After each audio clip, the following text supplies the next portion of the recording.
Young tiger NTR వ్యాఖ్యాతగా వ్యవహరిస్తున్న big boss show ఈ నెల 16 నుండి స్టార్ మా ఛానల్లో ప్రసారం కానుంది. అయితే ఈ షోలో ఎవరు పాల్గొనబోతున్నారనే విషయాలను కార్యనిర్వాహకులు సీక్రెట్ గానే ఉంచారు. రకరకాల వార్తలు వస్తున్నప్పటికీ దీనిపై కూడా యాజమాన్యం క్లారిటీ ఇవ్వలేదు. అయితే తాజాగా ఈ షోలో ఎవరు పాల్గొంటున్నారనే విషయంపై కొన్ని వివరాలు తెలుస్తున్నాయి. హృదయ కాలేయం చిత్రంతో హీరోగా పరిచయమైన సంపూర్ణేష్ బాబుని ఈ షో కోసం తీసుకున్నారు. కమెడియన్ హీరోగా అందరినీ నవ్వించడానికి ప్రయత్నిస్తున్న సంపూర్ణేష్ కు ఈ మధ్య ఏది కలిసి రావడం లేదు. ఇటీవల తను నటించిన వైరస్ సినిమా ఎప్పుడు వచ్చిందో ఎప్పుడు పోయిందో కూడా తెలియని పరిస్థితి.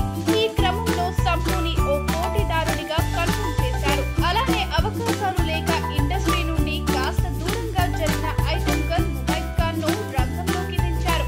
ప్రతి స్టార్ హీరో సినిమాలో తన ఐటమ్ సాంగ్ తో మెరిసిపోయిన ముమైత్ సడన్ గా ఫేడ్ అవుట్ అయిపోయింది. బిగ్ బాస్ సినిమాతో మరోసారి తన టాలెంట్ చూపించాలనుకున్న అది కాస్త ఫ్లాప్ అయింది.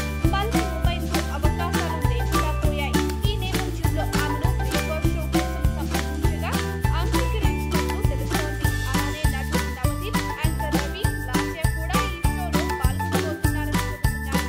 ఎన్టీఆర్ ఈ షోలో ఒక్కో ఎపిసోడ్ కు 50 లక్షల చొప్పున రెమ్యునరేషన్ తీసుకోబోతున్నారు. ప్రతి షోలో ఎన్టీఆర్ కనిపించడు. పోటీదారులు మాత్రమే కనిపిస్తారు. వారం సార్లు మాత్రమే ఎన్టీఆర్ హ్యాండిల్ చేస్తున్నారు. ఈ వీడియో గనుక మీకు నచ్చినట్టయితే లైక్ చేయండి, షేర్ చేయండి, సబ్స్క్రైబ్ చేసుకోండి.